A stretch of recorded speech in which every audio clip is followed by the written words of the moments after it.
आता ते गाडी चालवत दौरा करतायत आणि आता त्यांनी कॉन्ट्रॅक्टरशी देखील बातचीत केलेली आणि त्यांनी टक्केवारीचे आरोप या दौऱ्यादरम्यान लावल्याचं आपल्याला दिसून येतं. नाही, मला वाटतं पाहणी केली त्याचं स्वागत आहे. कारण सत्ताधारी पक्ष असो की विरोधी पक्ष असो, लोकांच्या ज्या गैरव्यवस्था होत आहेत त्या संदर्भात संवेदना दाखवणं केव्हाही त्या ठिकाणी स्वागतार्ह आहे. आणि कंत्राटदारावर आरोप करत असताना त्या ठिकाणी आणखी त्यांच्या मनात कोण कंत्राटदार असतील तर त्याची माहिती तपशीलवार जर सरकारकडे त्या ठिकाणी दिली तर कंत्राटदारावर कठोर योग्य ती कारवाई होईल. आणि यापूर्वीच गडकरी साहेब असो किंवा राज्याचे मुख्यमंत्री यांनी कंत्राटदारांना त्या ठिकाणी कायद्याच्या चौकटीत जो काही दंड असेल किंवा कारवाई असेल ती केलेलीच आहे. तथापि आणखी काही राहिलं असेल असं वाटत असेल तर त्यावरही कारवाई त्या ठिकाणी निश्चितपणे होऊ शकते.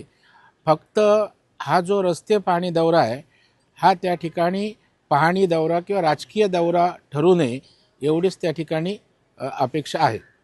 भाऊ, आपण बघतोय की मनोज जरांगे पाटील यांनी एक वक्तव्य केलेलं आहे की मी समाजासाठी जीव देऊ शकतो आणि घेऊही शकतो. तुम्ही कशा नाही, मला वाटतं दोन्ही गोष्टी त्यांनी करू नये. जीव घेऊ तर नक्कीच नाही, तो गुन्हा होईल. आणि जीव दिला तरी आम्हाला महाराष्ट्राला मराठा समाजाला जरांगेंची गरज आहे. त्याच्यामुळे मला वाटतं दोन्ही गोष्टी त्यांनी करू नये अशी माझी मित्र म्हणून त्यांना विनंती आहे. बावनकुळे संदर्भात देखील ते म्हणालेले आहेत की ते ओबीसीचे नेते वगैरे असं एक वक्तव्य आलेलं आहे. मला वाटतं बावनकुळे हे माननीय देवाभाऊंच्या पावलावर पाऊल टाकून 18 पगड जातींना बरोबर घेऊन काम करणारे एक प्रगल्भ, समंजस आणि सर्वव्यापी अशा प्रकारचं नेतृत्व पुढे येत आहे. आणि मी मराठा समाजातून आहे. आम्हाला कधीच ते ओबीसी समाजातनं असले तरी दुजाभाव त्या ठिकाणी दिसला नाही. आणि त्याच्यामुळे ओबीसींबरोबर मराठाच नव्हे तर SC असतील, ST असतील, या सगळ्यांना बरोबर नेण्याची भूमिका त्यांनी घेतलेल्या निर्णयातून आणि त्यांच्या वर्तणुकीतून दिसून येते.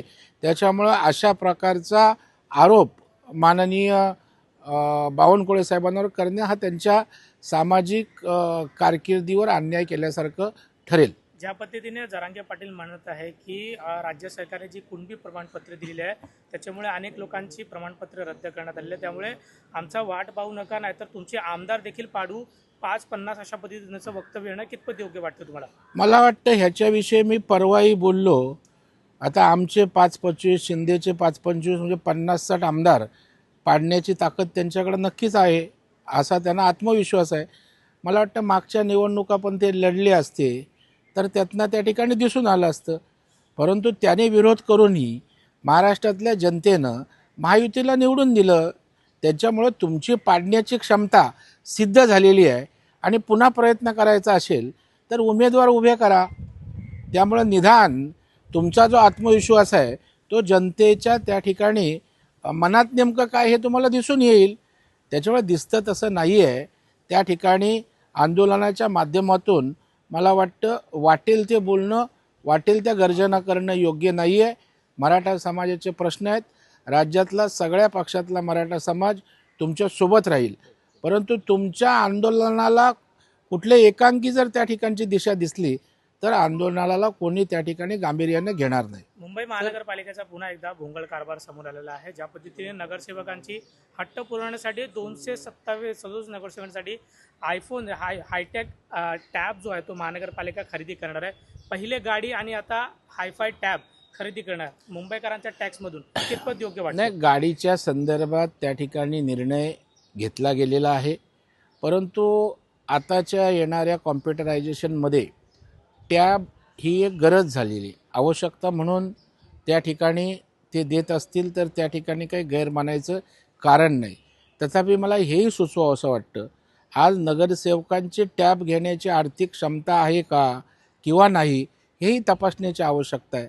जर 5-50 हजाराचा टॅब नगरसेवक स्वतःच्या आर्थिक क्षमतेवर घेऊ शकत असेल तर मला वाटतं हा भुर्दंडही त्या ठिकाणी कमी करता येईल. भाऊ, लक्ष्मण हाकेने एक विधान केलेलं आहे की जेव्हा जरांगे पाटील हे मुख्यमंत्रींना अपशब्द म्हणत होते किंवा त्यांच्या विरोधात बोलत होते तेव्हा प्रसाद लाड वगैरे कुठं होते? नाही, मला वाटतं हाके निवडणूक आली की त्या ठिकाणी ते समोर येतात, मीडियात दिसतात. कधी जरांगेंवर शिव्या दे, कधी मुख्यमंत्र्यांच्या बाजूनं बोल, कधी विरोधात बोल.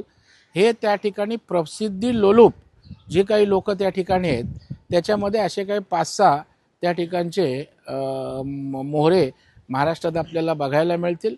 मला वाटतं कुठल्याही समाजासाठी बोलत असताना आपण समाजासाठी रचनात्मक काम काय करतोय, एखाद्या कुठल्या प्रकारची भूमिका घेऊन समाजाला दिशा देण्याचा प्रयत्न करतोय का, केवळ त्या ठिकाणी मीडिया आला एकमेकांवर भुंकायचं, मला वाटतं हे लोकांना मान्य नाही आहे.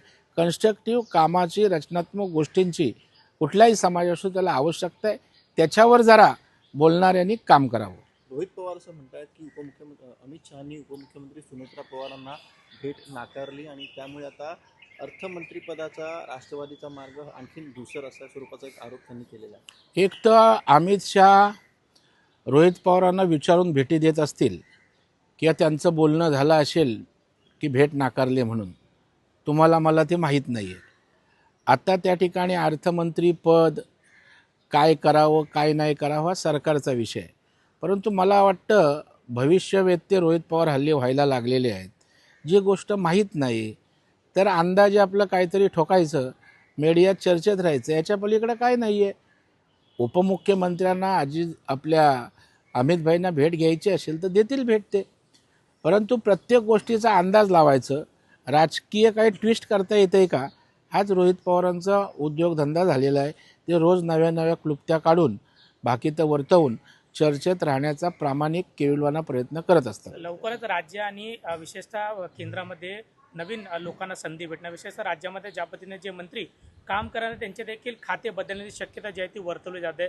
जर असं झालं तर कुठल्या मंत्र्यांना तुम्हाला वाटलं की कामं जी आहे ती कमी केलेली आहेत? आता तुम्हाला शक्यता माहीत आहे, मला काय माहीत नाही आहे. त्याच्यामुळे काय होणार हे मला माहीत नाही आहे. मंत्रिमंडळ विस्तार चेंजेस होणार आहे का हे मला माहीत नाही. जी गोष्टच मला माहीत नाही त्याच्यावर मी काय बोलू. सर, डोंबिवली डॉक्टर मारहाण प्रकरणामध्ये जे आरोपी आहेत रमेश म्हात्रे, त्यांना महाराष्ट्र बंदी घालण्यात आलेली. नाही, मला वाटतं कायद्याच्या चौकटीत पोलीस न्यायालय यांना त्या ठिकाणी जो काही गुन्हा आहे त्या संदर्भात ज्या काही भूमिका घ्यायच्या असतात त्या ते घेत असतात. आणि म्हणून मला वाटतं कोर्टाने घेतलेली ती भूमिका आहे ती आपल्याला बंधनकारक असते. त्याच्यावर आपण काय भाष्य करणार. उद्या राष्ट्रवादी शरद पवार पक्षाचे सगळे खासदार हे पंतप्रधानांची भेट घेणार आहेत, तर त्याबद्दल अनेक राजकीय आरोप प्रत्यारोप होऊ लागलेले आहेत. तुमचं काय? नाही, मला वाटते बघा, देशाच्या पंतप्रधानांना कुठल्याही पक्षाचा नेता कुठलेही खासदार कधीही भेटू शकतात. एकीकडे पंतप्रधान भेटत नाहीत म्हणून आरोळ्या ठोकता आणि दुसऱ्या बाजूला पंतप्रधान सगळ्यांना भेटायला पक्षनीय भेटत आहेत तर परत टीका करताय. ही दुटप्पी भूमिका विरोधी पक्षाची त्या ठिकाणी भाजपच्या आणि NDA सरकारच्या विरोधील्या लोकांची आहे. मला वाटतं जेवढ्या जास्त खासदारांना पंतप्रधान भेटतील तेवढा संवाद अतिशय सक्षम होईल आणि त्यातनं त्या खासदारांना त्यांच्या मतदारसंघात त्यांच्या राज्यात मोठ्या प्रमाणावर त्या ठिकाणी मोदी साहेबांच्या माध्यमातून मदत होऊ शकते, त्यांना मार्गदर्शन होऊ शकतं. डिलिमिटेशन बिलसाठी राज्य विशेषतः केंद्र सरकारच्या माध्यमातून बिल आणलं झाल्याने त्यामुळे अनेक खासदारांना फोडण्याचा काम जो आहे तो भाजपच्या माध्यमातून असा आरोप जो तो काँग्रेसच्या माध्यमातून करण्यात आला. मला वाटतं काँग्रेसला ते फोडण्याचं त्यांच्या दृष्टीला दिसतंय, कारण दृष्टी तशी सृष्टी. आम्ही तर म्हणून मोदी साहेब जोडण्याचं काम करतायत डिलिमिटेशनच्या माध्यमातून, समजा का होईना. जर खासदारांना बोलवत असतील, सरकारशी जोडत असतील तर स्वागत केलं पाहिजे आणि त्या विषयात काही सूचना असतील त्याही स्वागतार्ह पंतप्रधान नक्कीच त्या ठिकाणी मानतील आणि स्वीकारतील. त्याच्यामुळे तोडण्याचं नाही, फोडण्याचं नाही, तर जोडण्याचं काम मोदी साहेब करतायत. सर, बारामतीमध्ये एक शिकाऊ विमान कोसळलं. नाही, आता त्याच्यामागे काय कारण आहे, कशासाठी झालं आहे हे समजल्यावरच त्याच्यावर आपल्याला टिप्पणी करता येईल. परंतु मला वाटतं विमान असतील, चॉपर्स असतील, तिथल्या कंपन्या असतील किंवा प्रोडक्शन करणाऱ्यांनी या सगळ्या गोष्टींचा अभ्यास घेऊन काळजी करण्याची अतिशय येणाऱ्या काळामध्ये आवश्यकता वाटते.